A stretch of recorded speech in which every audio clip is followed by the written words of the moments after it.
Donc voici la première vidéo long format de YouTube que je vais effectuer pour parler de toutes les particularités liées à mon séjour en Éthiopie. Ça va faire 4 ans et demi que je suis en Éthiopie. Malheureusement, je suis bloquée sur le territoire depuis à cause de certains déboires administratifs que j'évoque d'ailleurs précédemment dans les vidéos. Si vous voulez plus d'informations, je peux expliquer vraiment le pourquoi du comment je suis restée ici bloquée, etc. Mais bon, aujourd'hui, le sujet, c'est, je vais évoquer en fait tous les points négatifs. Je suis pas là pour édulcorer le retour en Afrique.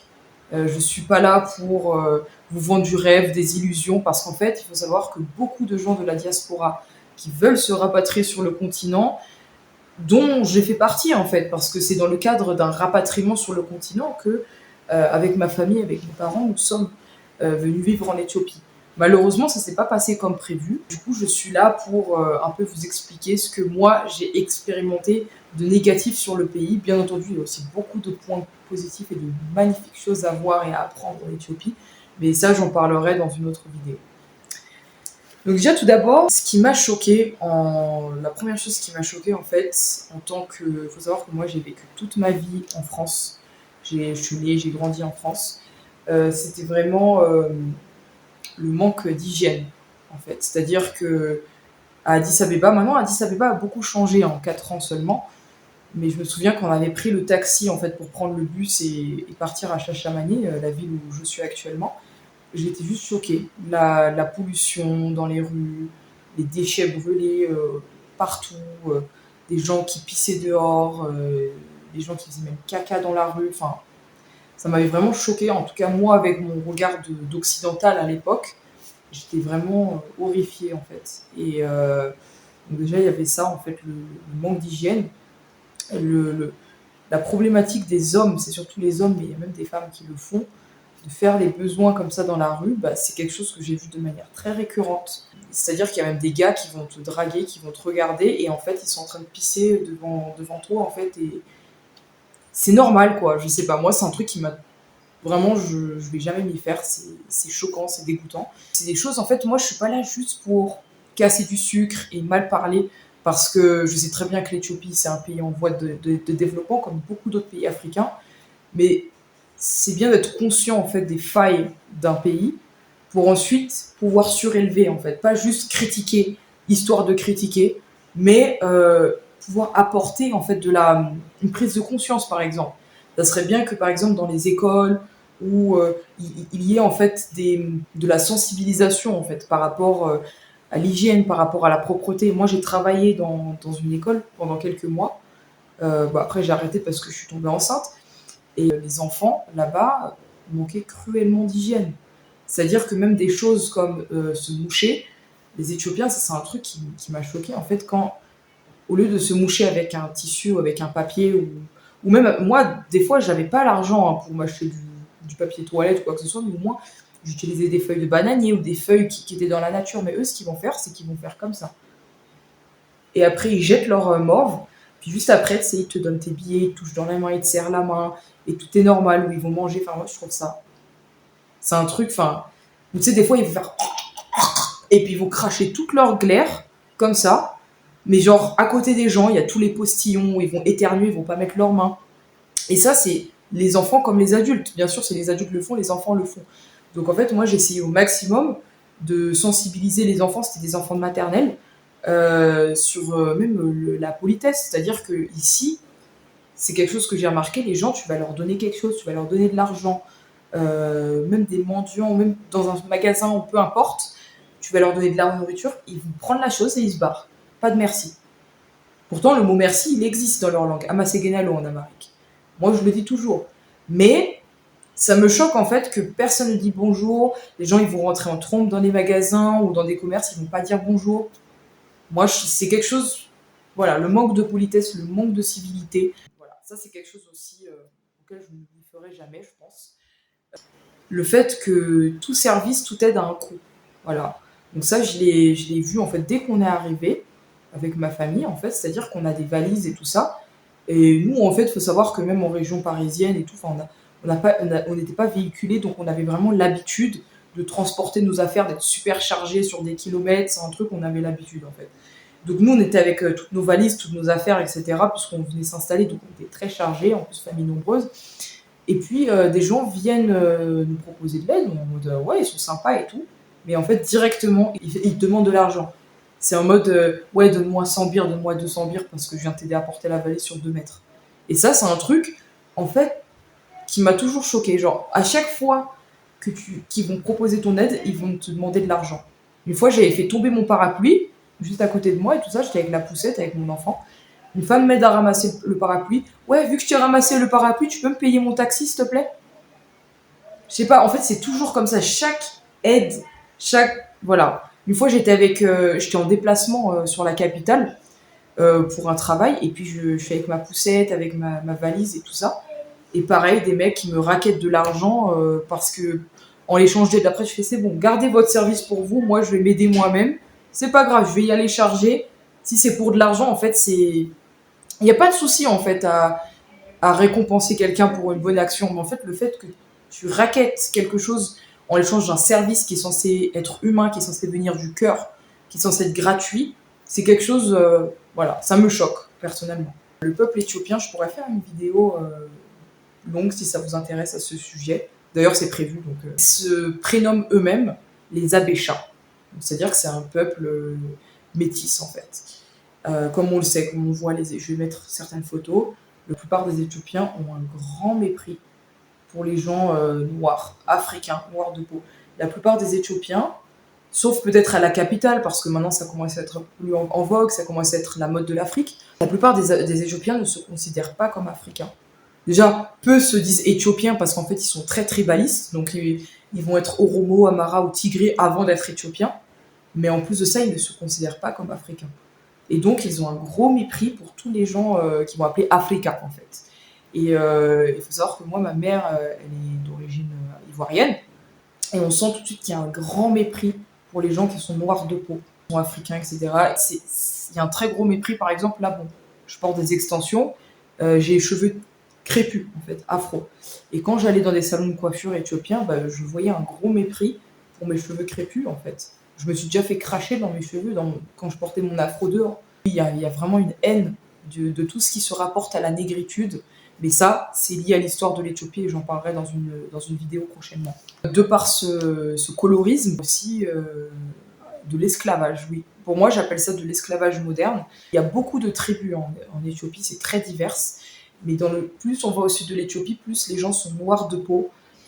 Et du coup, ces tribus du sud, il y en a plusieurs, comme les Dorzé par exemple, ou les Waleta. Ces gens-là, en fait, en quête d'opportunités professionnelles, puisqu'ils viennent de campagne, ils vont dans les villes qui sont plus au nord, comme par exemple là où je suis, ou même à la capitale. Et ce qui se passe, c'est que du coup, les riches Abéchas, donc qui sont métissés de peau, ils vont prendre ces personnes qu'ils appellent des Saratania. En amharique, ça veut dire travailler et dormir, donc c'est-à-dire des travailleurs qui dorment chez toi. Ils les appellent des servants. C'est-à-dire qu'il y a des workers, des travailleurs qui vont faire un peu de ménage chez toi pendant la journée, qui vont être payés à l'heure ou à la journée, ça dépend. Mais les Saratania, ils vont dormir chez toi et ce sont des servants. Ils n'ont pas de salaire. Ils offrent le gîte et le couvert, mais dans des conditions catastrophiques. Ils dorment avec des rats, dans des chambres à peine isolées, Ouais, c'est vraiment chaud, quoi. Et ces gens-là, ils sont contents parce qu'en fait, ils ont le privilège de vivre avec des gens qui sont de classe supérieure et d'être en ville. Et du coup, ils sont juste contents de ce privilège, mais en fait, ça s'appelle de l'esclavage. Et ça, j'en ai parlé à une Saratania et je lui ai expliqué que les conditions dans lesquelles elle travaillait, c'était pas normal, mais elle n'arrivait pas à comprendre ce que je lui disais. Parce que ça fait depuis toujours que ça existe. Ensuite, il y a un manque de professionnalisme, manque de ponctualité, manque d'amabilité aussi dans le service, manque de sourire, manque de politesse. Et ça, dans tous les types de secteurs que j'ai pu voir, que j'ai pu observer, que j'ai pu expérimenter. Et il n'y a pas que moi qui le dis.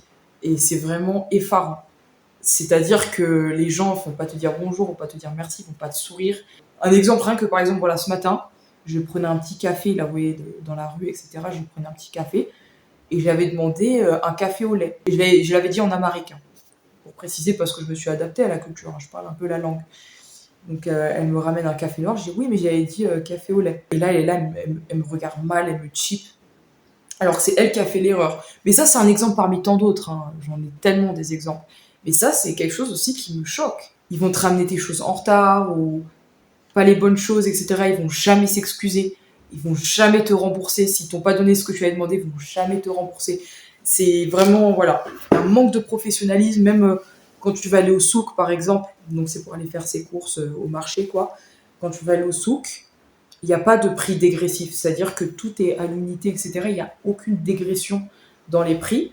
Limite, en fait, prendre les choses au détail, ça te revient au même. Donc, ils sont pas du tout commerçants. Ça, c'est quelque chose. Ils vont pas du tout mettre le client à l'aise, pas du tout. C'est le commerçant qui a tous les droits. Donc, franchement, ça donne pas trop envie de consommer, en fait. Et du coup, en parlant de ça, il y a aussi le coût de la vie qui est extrêmement effarant, extrêmement choquant. Moi, en venant en Éthiopie, parce qu'on a vraiment cette image de l'Éthiopie, pays du tiers-monde, voilà, on se dit qu'il y a une pauvre économie, que c'est pas cher, etc. Que nenni. Vraiment, mais que nenni. C'est-à-dire que moi, j'ai pas ramené beaucoup d'affaires, j'ai pas ramené beaucoup de vêtements, etc. Quand je suis venue, j'ai vu le prix des choses. Par exemple, si je vais dans un magasin, je vais acheter juste un ensemble pour bébé, mais le truc le plus basique, le plus simple, on va demander 3 000 birrs. Le salaire moyen ici, là, en campagne, c'est 2 500 birrs. Et là, c'est vraiment dans n'importe quel magasin. C'est pas juste un magasin de luxe. Non, non, non. C'est n'importe quel magasin. Tu veux faire tes courses. En une journée, tu dépenses 600 birres.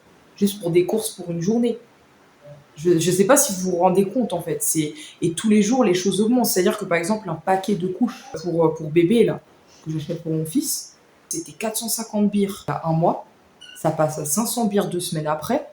La semaine d'après, ça passe à 520 birres. Il n'y a personne. Mais en fait, moi, ce qui me choque aussi, c'est que pour moins que ça, en France, il y aurait des manifestations, des mobilisations. Et non, ici, les Éthiopiens, ça ne les choque pas du tout. Les prix vont augmenter, ils vont jamais protester, jamais rien. Genre, par exemple, même les œufs, à un moment donné, ils ont doublé de prix. En 3 semaines, les gens n'ont rien dit. Je pensais que les gens, ils auraient boycotté, les commerces seraient obligés de réduire leur prix, mais pas du tout. Et ça, franchement, c'est-à-dire que même les Éthiopiens, en fait, et ça, c'est un point que je voulais évoquer, il y a un réel complexe lié au fait d'être riche, etc. C'est-à-dire que moi, je vendais à un moment donné des gâteaux, etc., des petits snacks dans la rue pour me faire un peu d'argent. Je leur dis, en fait, t'essayes d'être commerçant, tu fais, ah, regardez, je vends ça, c'est pas cher et tout. Mais eux, en fait, ils me le prenaient comme une offense, le fait que, genre, quoi, j'ai une tête à acheter quelque chose de pas cher? J'ai une tête de pauvre? En gros, c'est ça qu'ils le prenaient, c'est comme ça qu'ils le prenaient. Et alors que nous, au contraire, on va chercher les bons plans et tout ça. Il y a pas longtemps, j'étais tombée sur la vidéo d'une TikTokeuse éthiopienne qui vit en Allemagne et qui montrait les Allemands font le shopping vs les Éthiopiens. Et elle montrait que les Allemands ils regardaient tous les détails, qu'ils comparaient les prix, qu'ils regardaient les ingrédients, alors que les Éthiopiens mettaient tout dans le panier sans regarder les prix. Et je vous dis, c'est la réalité en Éthiopie. Les gens, je me dis, mais comment ils ont tous cette thune? Genre vraiment, je te jure, genre même les gens que tu vois dans la rue et tout, ils mangent ces gens-là. Bien sûr, il y a des pauvres, mais je veux te dire, la plupart des pauvres que j'ai vus vraiment galérer, ça va être des gens d'ethnie voisine qui sont venus fuir certains génocides ou certains conflits, ou leur région tout simplement, ou leur village, et que du coup ils sont en ethnie étrangère, qu'ils n'ont pas de loyer, ils sont un peu en train de galérer. Et la plupart de ces gens d'ailleurs finissent en salatania, comme je l'ai dit, des servants. Mais la plupart des Éthiopiens ont le gîte et le couvert. L'Éthiopie, c'est le pays africain avec le plus de propriétaires terriens. Ils sont tous cousins. Il y a la plupart des mariages sont des mariages arrangés, même encore aujourd'hui. Et du coup, ils sont tous connectés entre eux. Il y a très rarement des Éthiopiens qui payent des loyers, à part en ville, vraiment à la capitale. Sauf qu'en ville, ils gagnent des loyers conséquents qui fait que ils ont assez d'argent pour payer un loyer. Mais ici, en campagne, je me dis, mais comment les gens ils font? Genre vraiment, genre ils remplissent tout ça. Et puis, demander les prix dans un shop, dans une boutique, c'est très très mal vu. C'est-à-dire que vraiment, les gens ils te regardent comme ça en mode, elle est sérieuse, elle a vraiment demandé le prix là. Genre, et je vous jure, c'est quelque chose, c'est ancré profondément dans la mentalité éthiopienne. Ne pas demander les prix. Voilà, il y a la nourriture aussi. Faut savoir que moi j'ai été enceinte ici. Et même avant d'être enceinte, j'ai été très frustrée, alimentairement parlant. Moi, il faut savoir que j'adore la nourriture éthiopienne, hein. L'injera, la baïonnette, c'est un de mes des plats favoris. Je vais mettre une photo ici, c'est super bon. Il y a plusieurs plats que j'aime bien, franchement. Et j'en cuisine même moi régulièrement pour moi, pour mon fils. Mais par contre, c'est vrai que niveau diversité, c'est très limité. Moi, la nourriture de mon pays, de la Côte d'Ivoire, ça me manque. Je vous jure, ça me manque tellement. Genre vraiment, je pense quand je vais remanger une bouchée d'attiéké, là, d'aloko, il y a une larme qui va me couler des yeux tellement ça m'a trop manqué.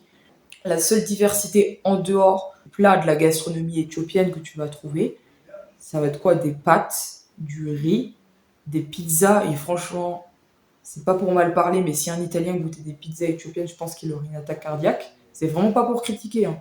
Ou des burgers, des frites, ou ce genre de choses, quoi. Parce qu'il y a vraiment ce fantasme du rêve américain. Ça, je pourrais en parler dans une autre vidéo. Le fantasme du rêve américain des Éthiopiens. C'est une très longue histoire. La diversité alimentaire, c'est fou. Tu peux pas trouver. Il y a rien. Franchement, c'est tout le temps la même chose. Des plats à base de lentilles, de pois chiches, de légumes. C'est bon, hein. Mais franchement, moi, j'en ai pleuré, hein. J'en ai souffert pendant ma grossesse, je vous jure, j'en ai souffert. Bah après, le point positif, non, je suis pas là pour parler des points positifs, désolé. Ça sera dans une autre vidéo. Au niveau du service médical, my God. Genre, au niveau du service médical, je vous jure, il y a du travail. Il y a du travail, mais c'est bien parce qu'en fait, ça va montrer que vraiment les gens qui ont des compétences au niveau médical, etc., ils ont beaucoup à apprendre aux gens d'ici.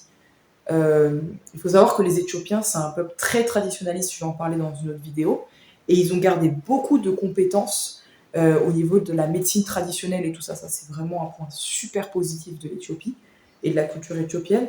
Mais par contre, au niveau de la structure médicale, de la médecine conventionnelle, des hôpitaux, etc., c'est une catastrophe. Même au niveau de mon accouchement, je pourrais faire une vidéo à part entière parce que c'est la même chose, c'est la catastrophe. Il y a aussi le coût de la vie médicale. Ça, j'en ai pas parlé, mais j'en parlerai avec plus de précision dans la vidéo de ma grossesse et de mon accouchement.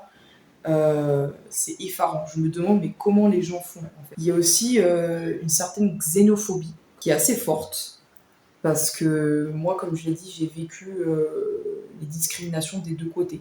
Comme je suis métisse, donc du fait que dans certains contextes, on va me voir comme blanche, dans certains contextes, on va me voir comme africaine.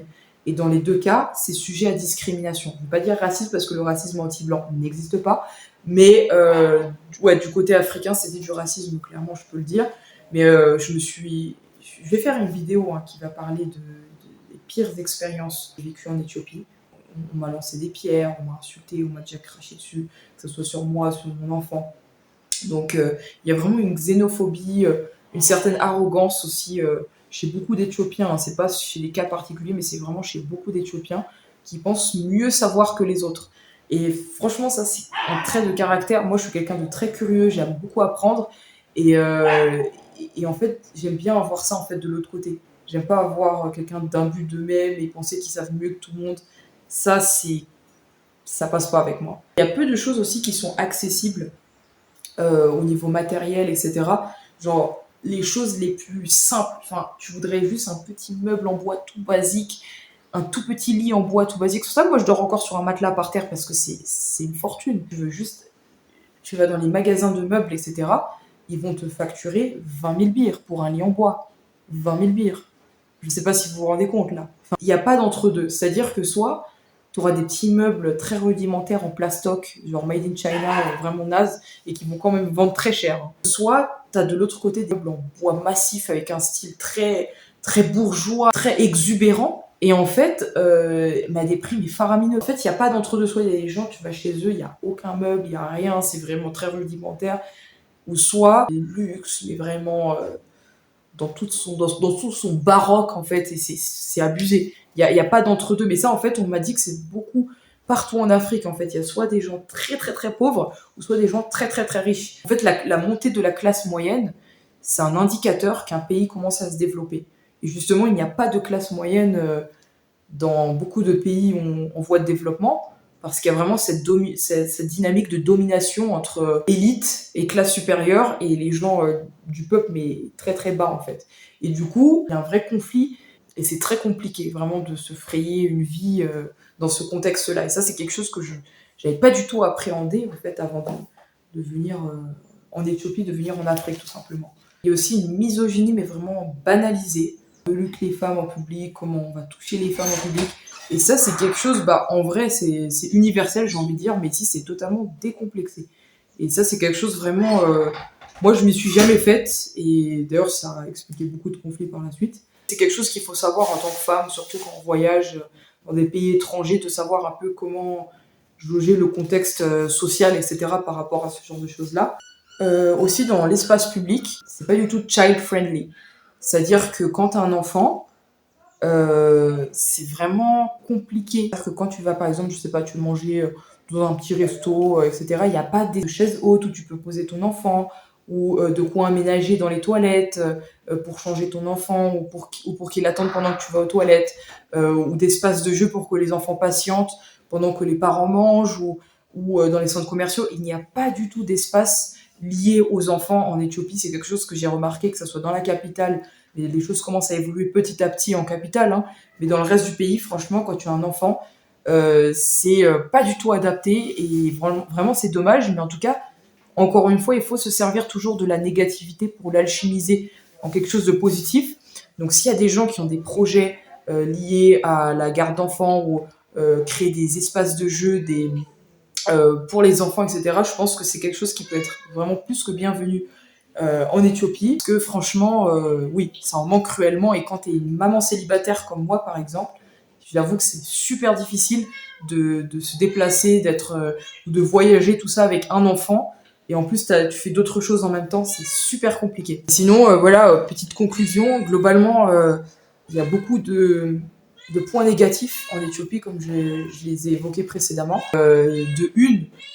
C'est pour aussi servir d'avertissement ou de prévention pour les gens qui voudraient éventuellement s'installer ou faire du business en Éthiopie à l'avenir, ou voire juste vivre ou passer des vacances. Mais également, des gens qui ont des projets sur le long terme en Éthiopie, et ben, ça pourrait leur servir d'exemple et montrer là où il y a des lacunes, parce que c'est toujours là où il y a un besoin, là où il y a des lacunes, que une réponse aux attentes de la population, de la clientèle peut être produite, et du coup c'est une opportunité de business.